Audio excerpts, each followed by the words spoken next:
Ripple me this, riddle me that. There's a ruse afoot involving Ripple, Swift, and SAP. Hey folks, Sam I am. And when I first started looking into Ripple and XRP and becoming an investor, the first step I took was to really understand, okay, what are these three products that Ripple's offering, xRapid, xCurrent, and xVita? What are the differences between them? What markets are they serving? And what customer problems are they solving, and so forth? And very quickly, I understood that xCurrent is essentially the software that Swift woulda, shoulda, coulda developed any time over the last, say, 5 to 10 years. Capabilities have been there. It's been technically feasible, but Swift is bank owned. They're this nonprofit. They're isolated from market signals that keep them healthy, like competition, the need to innovate, the need to provide good customer service. I mean, we talked about how, they're sitting on change requests that are 10 years old. And so in the last video, I talked about how RippleNet is integrating, being plugged into the back end for the banking sector, but I really wasn't clear on GPI and how that kind of fits into the big picture, and the retail payments aspect was a little bit still fuzzy for me. Well, I'm here to tell you I've cleared all that up, and I think we have a very, very clear picture, and that's what we're going to kind of put forth in this video and help you guys all understand. So how does it all fit together? I've got some talking points over here about xCurrent and GPI, but let's watch this video and just hear it from Swift themselves. Swift GPI dramatically improves the customer experience in making cross-border payments by making them much faster, so the payment happened within 1 day, and in reality we see that actually it takes only minutes and even seconds. And secondly, you can track your payment across multiple banks in real time, and you even get a confirmation that the money was credited on the account of the beneficiary. Over 145 banks use GPI to send over 300,000 payments per day to over 4,000 banks across 220 corridors. Those are payment rails. In 2018. So, they're doing that over pre-existing relationships, corridors that are established, and then you can start using them. And now they're going to talk about what's coming November 20th with the SR 2018, which we've previously discussed and done a bit of a deep dive on. As of November this year, all Swift users sending key payment messages will have to put the GPI unique tracking number. That means that over 1 billion payments sent by 10,000 banks will become trackable by GPI. That's what we call real innovation at global scale. So as a call for action, Okay, now let's look at xCurrent. Let's look at the inner workings of Ripple's settlement solution for banks, called xCurrent, and how it improves cross-border payments. In this example, 2 banks use a correspondent bank to route their payments. xCurrent includes Messenger, which is used to coordinate information exchange between the banks. Bidirectional messaging. And the ILP ledger uses the interledger protocol to coordinate funds movement between institutions to settle the payment. xCurrent ingests existing message formats like SwiftFin or ISO 20022 through a translation layer, such as CGI's Intelligent Gateway or Upon completion, Ripple provides a confirmation message to all counterparties. The entire payment process across multiple banks takes seconds and provides end-to-end visibility into the transaction while increasing processing rates and lowering operational costs. Join the global real-time. So if you notice there, and over here in this slide, I've put essentially the same talking points or the same bullet points for Swift GPI and for xCurrent, and that's because they are exactly the same thing. GPI is Swift's version of xCurrent. And of course, if you've read the Faster Payments Task Force, you'll know that when Ripple comes in to do an integration for a bank or an FI, that it's a 3 to 4 month consulting project. Ripple sort of is more of an advisory role. The bank's own integrators do the work behind the scenes because they're already set up and qualified and so forth to get in there and work in the secure banking environment. But it's a major process. And so what has happened, what's very clear to me has come about, is that when Swift was looking at integrating all of RippleNet's features, they had to first go to their protocol. And that's where we get that SR 2018 changes that are coming, and the UETR, and being able to do the end-to-end tracking and so forth. In the process, though, they've built APIs that will integrate or work for RippleNet. So, and Ripple's a smart company. You know, they're not going to do this 3 to 4 month project and then have to turn around and come back and do it when the customer wants to flip the switch and turn on xRapid. I guarantee you, if they're not identical, they're going to implement whatever extra little bits they need to be able to flip that switch to move customers from xCurrent to xRapid without bringing the consultants in and having a several month delay. So in the process, what's happened is Swift has redefined their standards document. They've added these new features around payments and so forth. We've gone into that on a previous video. But at the same time, they've built the API interfaces to be able to plug RippleNet in for xCurrent or xRapid. Okay, and we're going to show you some proof that that's exactly what's going on. Now here they're talking about 100 billion payments today, or $100 billion in payments today. The 220 payment rails. So, you got to set up the relationship first, and then you can start using it and so forth. And 160, they go into the timing and so forth. Not really important, but that's kind of the big picture of what GPI is. GPI is really xCurrent. Okay. And one more piece of information I wanted to talk about here is this task group. They are a Ripple partner. Here's a document that they've put out that really highlights the benefits of xRapid and what it's going to do. And then right here down at the bottom, I want you to pay attention to this. It says the Task Network Gateway is at the heart of the European Target 2. Now Target 2 is the T in the TIPS system, and the T2S RTGS systems from the very start. So here you have these guys are a payment hub for Europe, and they're at the heart of TIPS and Target 2, and they're espousing the benefits of Ripple and xCurrent or xRapid in this public document. Okay, so just another piece of information. Keep that in the back of your mind. We're going to kind of touch on it a little bit later. Now, though, let's talk about SAP. And, SAP is a huge company. They are the engine that runs the global corporates out there in the world. I mean, they have 400,000 customers in 180 countries. 92% of the Forbes Global 2000 are SAP customers. They've done a Swift integration with their payment engine to where they can generate Swift messages and send those on to the Swift network. And they did this demo between ATB and Risa Bank. And now some of you have seen this video right here. I'm going to play this for you now. Hi, I'm Tim Wan, Director of Innovation here at ATB Financial in Canada. We're the 9th largest financial institution here in Canada with $43 billion in assets. We were the first Canadian financial institution to move real money to real FI across the ocean in near real time. We couldn't have done that without a pure SAP digital core banking platform. And we couldn't have done that with great partners such as Risa Bank and Frank Bobarak, who's the head product there, and Ripple. Where that transaction from us to that German bank, Risa Bank, may have taken 2 to 6 business days in the past, it takes an average of 8 seconds. And I'd love to introduce you to my friend, Frank Bobarak, at Risa Bank in Germany. Frank came to visit us here in Calgary. Now, I've seen this video, and this has made the rounds on Twitter and so forth. But now that the party's over, I actually owe him $1,000 Canadian. And I'd love to show you how that we sent it to him right now. Now, I don't know what these guys were doing over there that this guy ended up owing him $1,000, but I guarantee it involved hookers and blow. Bankers know how to party, especially with other people's money. So he's setting up the transfer on his phone right here. You can see that. And he's going to send it to the guy at Risa Bank in Germany. There he's sending it. And a few seconds later, it shows up as completed. There's your end-to-end tracking.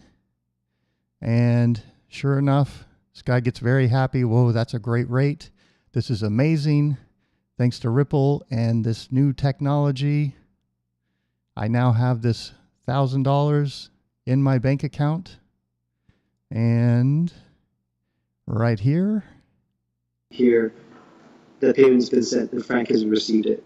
He's got the confirmation. Email which states Like, this is amazing. I will be doing blow off a hooker's ass this evening. Ripple provides a great thanks to this platform new for vertical technology. integration, for new services to be built upon. We have an opportunity to seize the moment today and to do something tangible and real with this technology. Okay, and this was, what was this? July 15th, 2016. So this was a while ago.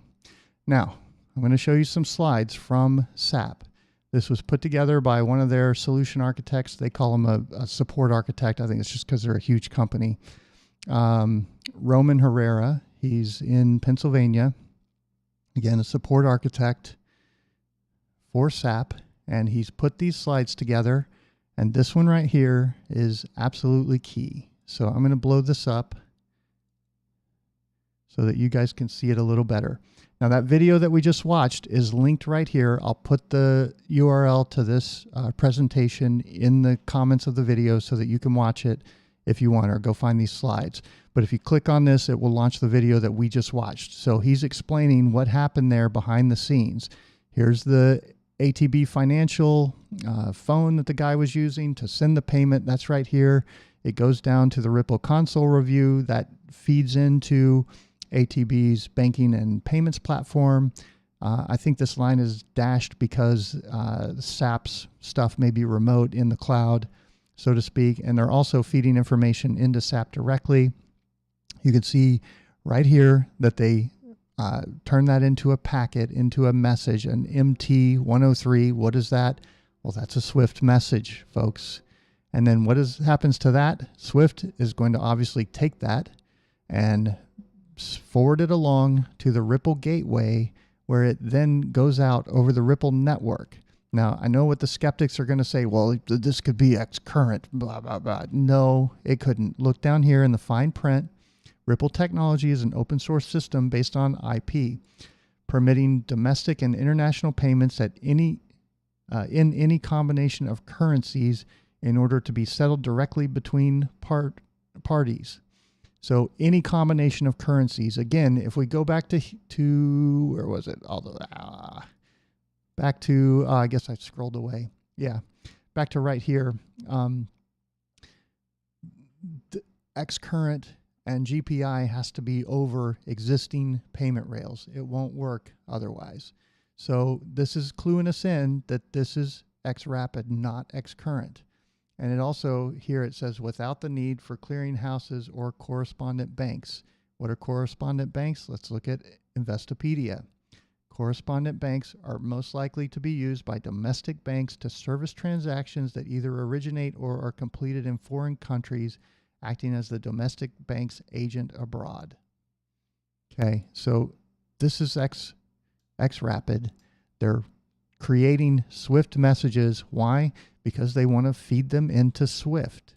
And then Swift, it's showing right here, they're giving it away, that they're going to forward that on and for processing through RippleNet when it comes to an xRapid transaction. When it comes to an xCurrent transaction, then they might do that over Ripple, but they also have developed in-house while developing the API in order to interface with RippleNet. They've developed their own version of xCurrent, which is GPI, the Global Payments Interface. Very interesting, huh? All right, let's get back to, whoops, bear with me here as I try and get this to pop back into place. Okay, there we go. So, SAP has also, right here, they're talking about their fully automated import of Swift transactions. So they've created a plugin for Swift that basically lets them interface with Swift and generate those messages and so forth. Now, let's look at some of the Swift sort of indications of what's going on. And this is a key quote by Chief Executive of Europe and Asia Pac, essentially, for Swift. Swift is delighted to have played an important role in the creation and rollout of real-time payments in Australia. He's talking about a trial that they did, the first rollout of GPI. And, it's important to look at the words. An important role, not we developed this new system that we're rolling out, but we're playing a role. And the role that they're playing is sort of the connection between the existing infrastructure and basically a message forwarding service to move these messages through to RippleNet for processing. And then down here, there's some more. Swift's instant payment solution is also replicatable in other geographies. Swift provides U.S. financial institutions with a gateway to the clearinghouse's real-time payments platform, as well as providing similar solutions to participants to Hong Kong's faster payment system. Now, remember how I've said the Federal Reserve's Faster Payments Task Force is being duplicated by central banks all around the world? Well, that's exactly what this is right here. They're just kind of telling us this is the first rollout, but we're going to clone this around the world. And it's certainly possible to do that. And here's what they're bringing to the table. With a robust infrastructure already connected to more than 11,000 global financial organizations across the ecosystem in almost every country in the world, Swift is in a unique position to help customers implement a world-class instant payment solution that will revolutionize the payments industry. That's the unique role or important role that they're playing in the creation and rollout of real-time payments, not just in Australia, but around the world. Australia's the first, their first rollout of this new technology. Now, when it came to Europe and the Target 2 system, a lot of that was geared towards retail payments, and I was really kind of confused by that. I'm like, well, Swift doesn't do retail payments, but here I found it in this document related to everything we're talking about. In practical terms, Swift already holds a position in the retail payments market. For almost 2 decades, we have offered access across European automated clearinghouses, those are ACHs, such as EBA, Step 2, STET, and RPS. We currently support 29 ACHs worldwide, transporting over 26 billion transactions yearly with an annual growth over 11%. Our move into instant retail payments is a natural progression of this and reflects the evolving needs of the Swift user community. So absolutely, they are going into retail payments, and they're not doing this solely for tips. Okay, they're going to do this worldwide. So now we have all 3 legs of the stool. You've got bank to bank, you've got corporate to corporate or corporate to bank, and you've got retail, all suddenly running through Swift. And guess who's going to be processing all of those transactions? It's RippleNet, or at least the vast majority of them.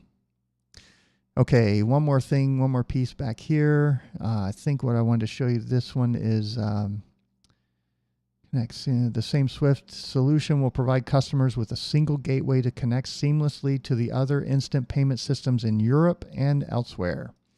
Swift, which currently connects 85 of the 149 high-value payment systems in the world, including CHAPS in the UK, Target 2 in Europe, and the Swift India domestic services. We've seen a lot of news stories about Swift or about Ripple being involved in the Indian market. A lot of what they're doing with American Express, I think, is centered around in India. They offer gateways to instant payments platforms in Hong Kong and the U.S. So here they're telling us this is a global thing that we're going to get into. You know, we are the gateway to the financial payment systems of the world. Okay. Now, let's see. I've talked about how the U.S. does not want to move away. Like, they would object if Ripple came in and just replaced Swift. And one of the reasons is they want to control, they want to have the ability to punish nations that don't do whatever the U.S. wants them to. And they want to be able to starve poor people and children in these countries that aren't playing along. And this is an article about that. They're talking about message type 202. I want to focus in on this diagram. So 103 is a bank-to-bank transfer. 202 is a bank-to-FI transfer. And so, you know, I used to be in telecom, and this was very similar to what I did. You would have the ILEC or the incumbent provider basically originating a landline call. They would send it to the long distance carrier, who then should have taken it and dumped it to the terminating call. You know, if you're Texas to Florida, let's say, it would go from whoever, Verizon, let's say in Texas, over the network to Bell South or whoever it is in Florida that's terminating that call. And MCI, if they're the long distance provider, they would terminate that call. But instead, what MCI used to do is they would sort of repackage the call to make it look different. If it's Texas to Texas, intrastate, then those rates can be 10 cents, whereas Texas to Oklahoma might be 1 cent. So there's a huge incentive there for arbitrage.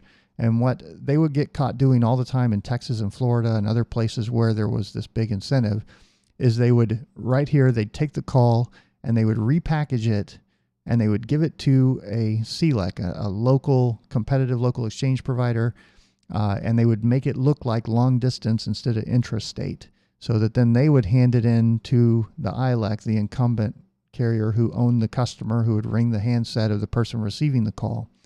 And so instead of these guys paying 10 cents a minute, they're paying 1 cent a minute by basically disguising the traffic. And that's what's going on here. With this old MT202, there wasn't the end-to-end transaction. You didn't have the end-to-end communications.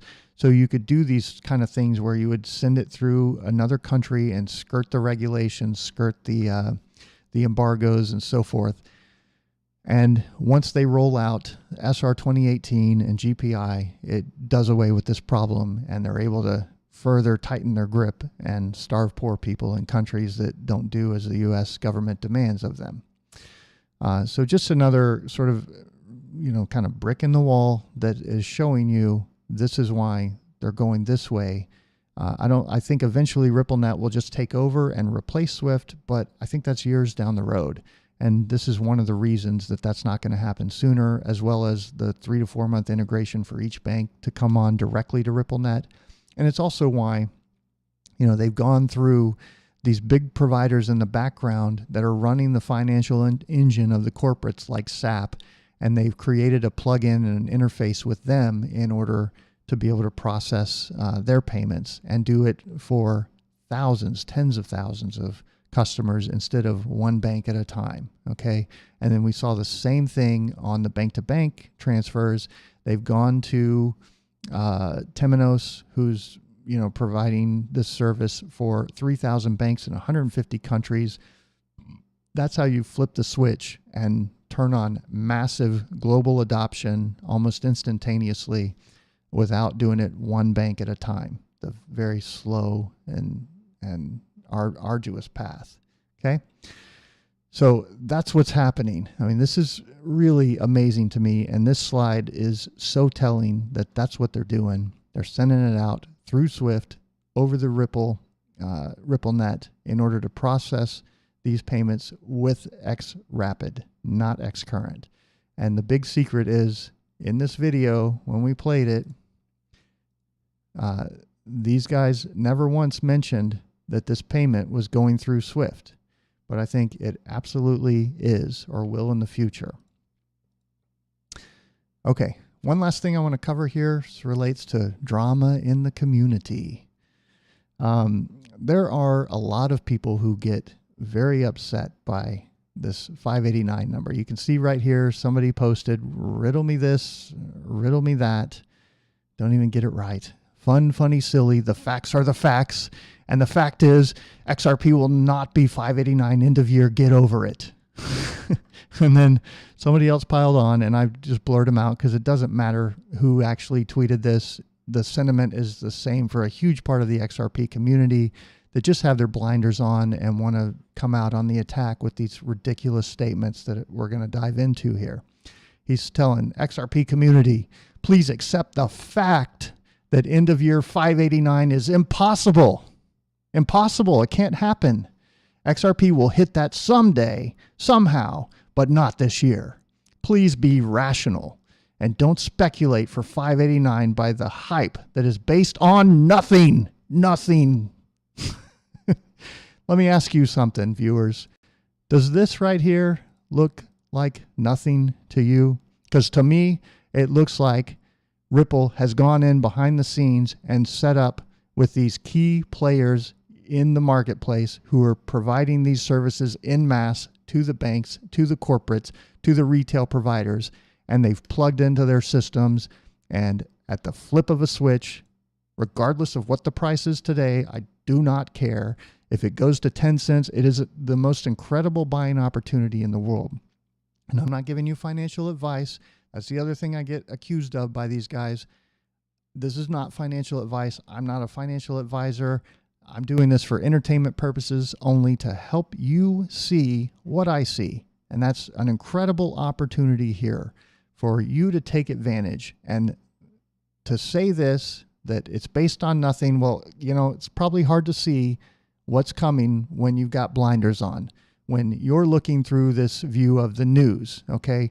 These people, one of the other things they tell me is, we follow the news and that's the real source. That is so stupid and short-sighted, because I guarantee you Garlinghouse is not picking up the phone. Hey, CoinDesk, yeah, we're going to go visit with Temenos today, and we're going to pitch to them plugging RippleNet into their back-end software so that we can capture 3,000 banks in one go. Did you want to come along and do a story for that so our competitors can know what we're up to?